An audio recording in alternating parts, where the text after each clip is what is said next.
एक बहुत ही interesting statement दी है मिसबाह-उल हक ने मोहम्मद रिजवान के बारे में। और उन्होंने मोहम्मद रिजवान को कंपेयर किया है एमएस धोनी के साथ। मोहम्मद रिजवान की कप्तानी को उन्होंने एमएस धोनी की कप्तानी के साथ कंपेयर किया है कि जिस तरह वो अपने रिसोर्सेज को यूज़ करते थे, उनके ख्याल में मोहम्मद रिजवान में भी वो हिंट नज़र आता है। पहले आपको सुनवाते हैं कि मिसबाह ने क्या कहा। ये चीज़ जो है वो रिजवान में नज़र आती है। पिछले पीएसएल में देखें, खुशदिल शाह जो जिस तरह एमएस धोनी थे विकेट कीपर थे, और वो कई दफ़ा अपने आधे बॉलर से भी वो काम ले लेते थे जो बाकी अपने पूरे बॉलर से नहीं ले पाते। आपसे बेहतर कौन जानता होगा ये। तो ये जो है मेरे ख्याल में ये चीज़ जो है वो रिजवान में नज़र आती है। तो आपने सुना, और इसको अगर हम डीपली थोड़ा सा एनालाइज करें कि किन बेसिस पे ये कंपैरिजन बन रहा है, जो बिल्कुल क्लिप के आखिर में आपने देखा, उन्होंने मेंशन किया खुशदिल शाह के बारे में। जाहिर है पिछले साल पीएसएल में जिस तरह की बॉलिंग खुशदिल शाह से उन्होंने करवाई, उससे पहले खुशदिल का बॉलिंग का कोई इतना ट्रैक रिकॉर्ड नहीं था। पार्ट टाइमर थे, कभी ऑन एंड ऑफ वो बॉल करते थे, लेकिन पिछले पीएसएल में उनको ऐसे यूज़ किया रिजवान ने कि उनसे वो एक्सट्रैक्ट करवाई परफॉर्मेंस। हर टीम जब अपना बैलेंस बनाती है तो 5 बॉलर्स तो खिलाती है, या 4 बॉलर्स, एक ऑलराउंडर, इस तरह करके। लेकिन जो कप्तान अगर इस तरह की एबिलिटी हो कि अपने one of the front line batters में से वो कुछ ओवर्स एक्सट्रैक्ट करवा ले, तो एक टीम का बैलेंस बहुत ज़्यादा अच्छा हो जाता है। क्योंकि कभी ना कभी कहीं ना कहीं ऐसा होता है कि आपके किसी मेन बॉलर का ऑफ डे चल रहा होता है, तो उसको आपको बैकअप देने के लिए इस तरह की ऑप्शन आपके पास होनी चाहिए। बज़ाहिर तो ऐसी ऑप्शन हर टीम में होती ही हैं, लेकिन जाहिर है कि क्योंकि वो रेगुलर नहीं होते, तो उन्हें कप्तान की तरफ से कॉन्फिडेंस आना बहुत ज़रूरी होता है। और यही वो पॉइंट था जो मिसबाह कहना चाह रहे थे कि रिजवान जब किसी नॉन रेगुलर बॉलर को, या जिसको क्रिकेटिंग टर्म्स में वो कह रहे थे आधा बॉलर, उससे भी पूरे बॉलर वाला काम ले रहे हैं, तो वो उनको वो कॉन्फिडेंस देते हैं कि आपसे मैं एक्सपेक्ट कर रहा हूँ कि जैसे मैं किसी अपने फ्रंट लाइन बॉलर से एक्सपेक्ट करता हूँ।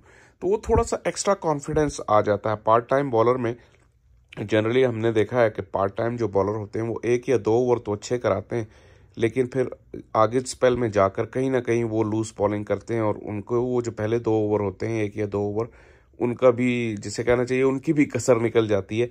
लेकिन यही चीज़ कप्तानी पे डिपेंड करती है कि आप उनको कैसे यूज़ करते हैं। आप इसके अलावा आप ये भी प्रीएम्प्ट करते हैं कि अगर 2 ओवर एक पार्ट टाइमर ने करा लिए, तो अगर तीसरा उनसे आप करवाने जा रहे हैं, तो आप देखेंगे कि बैटर्स का एटीट्यूड डिफरेंट होगा उस बॉलर की तरफ, तो आपको उसको वो प्रोटेक्शन भी देते हैं कि मैं आपको अब ये दे रहा हूँ, तो आप जो पहले बॉल कर रहे थे, जिस प्लान से बैटर यूज टू हो गया था, अब आपने वो नहीं करना, अब आपको मैं चेंज करके दे रहा हूँ, ताकि बैटर्स को कुछ सोचने पे मजबूर किया जा सके।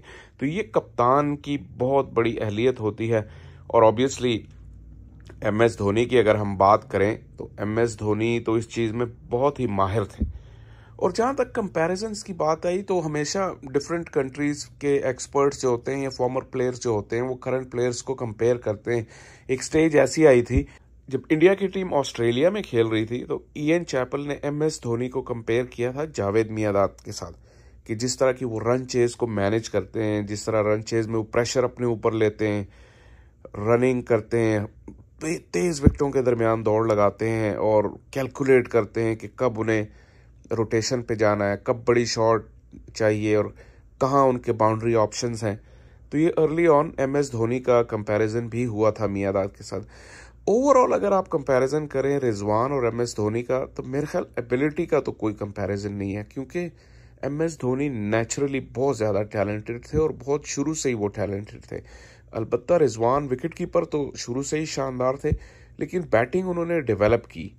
वो आप कह सकते हैं कि नेचुरली इतने गिफ्टेड नहीं है, लेकिन क्योंकि वो बहुत हार्ड वर्किंग है, तो उन्होंने अपनी गेम को इवॉल्व किया वक्त के साथ साथ, और तीनों फॉर्मेट में वो चैंपियन क्रिकेटर बने। तो इस कंपैरिजन से कुछ लोग ज़रूर इस पे एतराज़ करेंगे और कहेंगे कि कहाँ रिजवान और कहाँ धोनी, लेकिन जैसा मैंने कहा कि ये हिस्टोरिकली इस तरह के कंपैरिजन्स होते रहते हैं, और एक इंटरेस्टिंग डिबेट का मौका देती है फैंस को कि आप भी एनालाइज करें और देखें कि वाकई इन दोनों प्लेयर्स के दरमियान क्या चीज़ें मुश्तरक हैं और क्या चीज़ें फ़र्क हैं।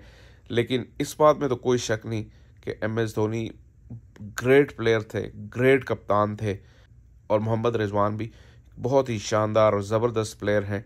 और अभी उनकी कप्तानी का इंटरनेशनल लेवल पे कोई टेस्ट नहीं हुआ, लेकिन जिस तरह की वो अपनी फ्रेंचाइज की क़यादत करते हैं, सभी देखने वालों को ये लगता है कि उनके अंदर कप्तानी के भी बहुत जरासीम मौजूद हैं, और जिस तरह की उनकी फाइटिंग स्पिरिट है, जिस तरह की उनकी नेचर है फाइट करने की, उसकी वजह से वो एक ज़बरदस्त कप्तान भी हैं।